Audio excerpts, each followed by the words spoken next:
ಸೂರ್ಯ, ಹಾ ಸರ್ಕೋ ಆ ಕಡೆ.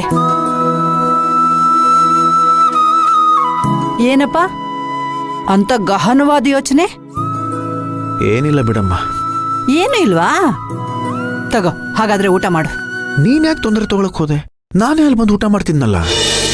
ನಾನ್ ನಿನ್ನ ಎಷ್ಟ್ ಸರಿ ಕರ್ದೆ, ನೀ ಆ ಅನ್ಲಿಲ್ಲ ಓ ಅನ್ಲಿಲ್ಲ. ಏನೋ ಕೆಲ್ಸ ಮಾಡ್ತಿರ್ಬೇಕು ಅನ್ಕೊಂಡು ನಾನೇ ಅನ್ನ ಕಲ್ಸ್ಕೊಂಡ್ ಬಂದೆ. ತಗೋ ತಿನ್ನು.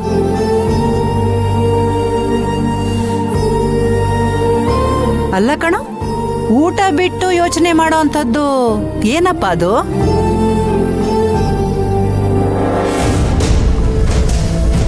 ಒಂದೆರಡು ವಾರದ ಮುಂಚೆ ನನಗೊಂದು ಕುರಿಯರ್ ಬಂದಿತ್ತು. ಅದು ಎಲ್ಲಿ ಹೋಯ್ತು ನನಗೆ ಗೊತ್ತಿಲ್ಲ. ಅದಾದಮೇಲೆ ಕೃಷ್ಣನ್ ಮುಖಾಂತರ ನನಗೊಂದು ಹಾರ್ಡ್ ಡಿಸ್ಕ್ ಸಿಕ್ತು. ಅದು ಹಾಳಾಗಿ ಹೋಗಿದೆ. ಒಟ್ಟಿನಲ್ಲಿ ಯಾವುದೋ ಒಂದು ವಿಚಾರ ನನ್ನ ತನಕ ಬಂದು ಹಾಗೇ ಅದು ಕಣ್ಮರೆ ಆಗ್ತಾ ಇದೆ. ಈ ಕುರಿಯರ್ ಯಾರು ಕಳಿಸಿದ್ದು?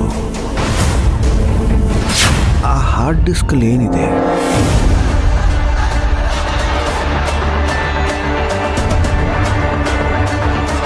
ಈ ಥರದ್ದೇ ನಾನಾ ಯೋಚನೆಗಳು ಕಣಮ್ಮ. ಅಪ್ಪ ಸೂರ್ಯ, ಇಷ್ಟೊತ್ತು ಯೋಚನೆ ಮಾಡಿದ್ ಸಾಕು. ಇದ್ರ ಬಗ್ಗೆ ಆಮೇಲೆ ಯೋಚನೆ ಮಾಡ್ವಿ ಅಂತೆ. ಮೊದಲು ಬಂದು ಊಟ ಮಾಡು. ಬರ್ತೀಯಾ? ಬಾರೋ ನೀನು.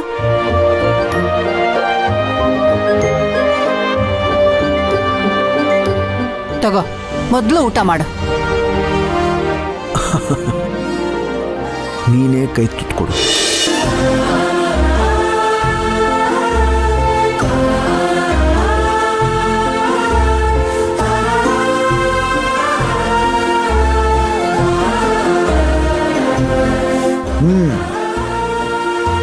ಅದ್ಭುತ.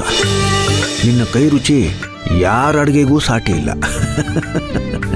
ಏನೇನೋ ಯೋಚನೆ ಮಾಡ್ಕೊಂಡು ತಿಂತಿದ್ಯಾ ನೋಡು, ಅದಕ್ಕೆ ನಿಮ್ಮ ಅಮ್ಮನ ಕೈ ರುಚಿನೇ ಮರ್ತೋಗ್ಬಿಟ್ಟಿದೆ ನಿಂಗೆ.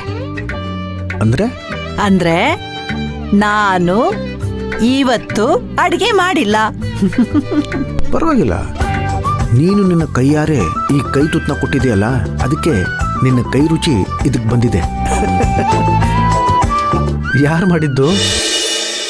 ಸುರಭಿ ಮಾಡಿದ್ದು.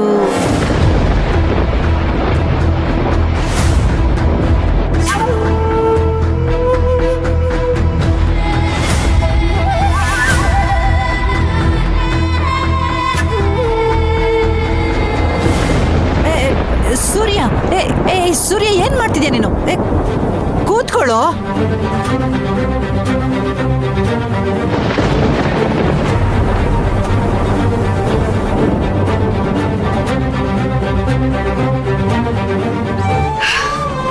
ಇನ್ನು ನನ್ನ ಮೇಲೆ ನಿನ್ನ ಅಭಿಪ್ರಾಯ ಬದಲಾಗಿಲ್ಲ ಅನ್ಸುತ್ತೆ.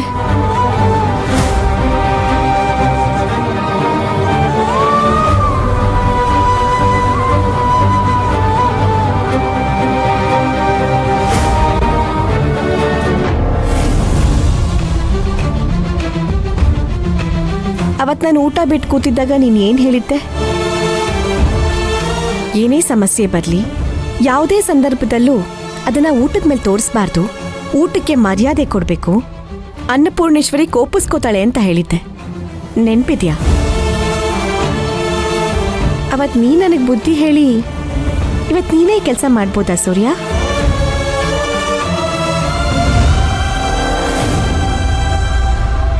ಊಟಕ್ಕೆ ನೀನು ಕೊಡೋ ಮರ್ಯಾದೆ ಇದೇನಾ?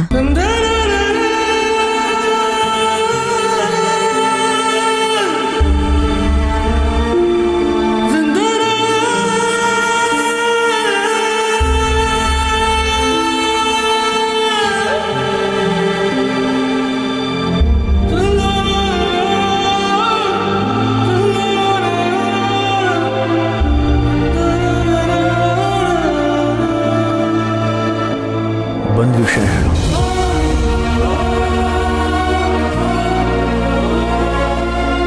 ಈ ಚೆಕ್ ಬುಕ್ಕಲ್ಲಿರೋ ಎಲ್ಲ ಚೆಕ್ ಲೀಫ್ಗೂ ಸೈನ್ ಹಾಕಿದ್ದೀನಿ. ಪದೇ ಪದೇ ಸೈನ್ ಹಾಕು ಅಂತ ನೀನು ನನ್ನ ಕೇಳೋದು, ನಾನು ಎಲ್ಲೋ ಇರೋದು, ನೀನು ನನ್ನ ಒಂದು ಸೈನ್ಗೋಸ್ಕರ ಅಲಿಯೋದು, ನಿನಗೆ ಇರಿಟೇಟ್ ಆಗೋದು ಇದೆಲ್ಲ ನಿಂಗೆ ಇಷ್ಟ ಇಲ್ಲ ಅಂತ ನನಗೂ ಗೊತ್ತು ಸೂರ್ಯ. ಅದಕ್ಕೆ ಎಲ್ಲ ಚೆಕ್ ಲೀಫ್ ಮೇಲೂ ಸೈನ್ ಹಾಕಿದ್ದೀನಿ.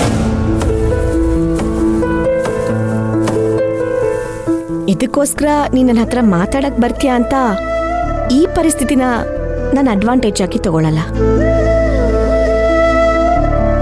ಈಗಾಗಲೇ ನೀನು ಹಿಂದೆ ಬಿದ್ದು ನಾನು ತುಂಬಾ ನೊಂದಿದ್ದೀನಿ. ಗುಡ್ ನೈಟ್ ಅತ್ತೆ. ಗುಡ್ ನೈಟ್ ಸೂರ್ಯ.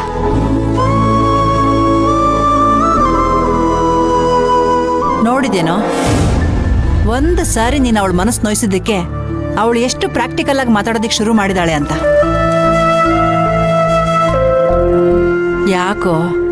ಯಾಕೋ ಅವಳು ಕಂಡ್ರೆ ಹಾಗಾಡ್ತೀಯ ನೀನು? ಅವಳು ನನ್ನ ಹತ್ರ ಸಲಿಗೆ ಬೆಳೆಸ್ಕೊಳ್ಳೋದೇ ಇಲ್ಲ ಅಂತ. ಅದೇ ಯಾಕೆ ಅಂತ ಕೇಳ್ತಿರೋದು. ಇವಳು ನಮ್ಮ ಮನೆ ಮೇಲೆ, ನಮ್ಮ ಮನೆಯವ್ರ ಮೇಲೆ ಅಟ್ಯಾಚ್ಮೆಂಟ್ ಬೆಳೆಸ್ಕೊಂಡ್ಬಿಟ್ರೆ ನಾಳೆ ಇವಳಿಗೆ ತುಂಬ ಕಷ್ಟ ಆಗುತ್ತೆ. ನಾಳೆ ದಿನ ಇವಳಿಗೆ ಸಂಬಂಧಪಟ್ಟಿರೋರು ಇವಳನ್ನ ಹುಡ್ಕೊಂಡು ಬಂದರೆ ತೊಂದರೆ ಅನುಭವಿಸೋಳು ಇವಳೇ ಅಮ್ಮ. ಇವಳಿಗೂ ಇವಳದೇ ಆದಂಥ ಜೀವನ ಇರುತ್ತಲ್ಲಮ್ಮ. ಇವಳ ಸಂಬಂಧಿಕರು ಇವಳನ್ನ ಹುಡುಕದೆ ಸುಮ್ಮನೆ ಕೂತಿರ್ತಾರ? ಅವರು ಇವಳನ್ನ ಹುಡುಕೋದೇ ಇಲ್ವಾ?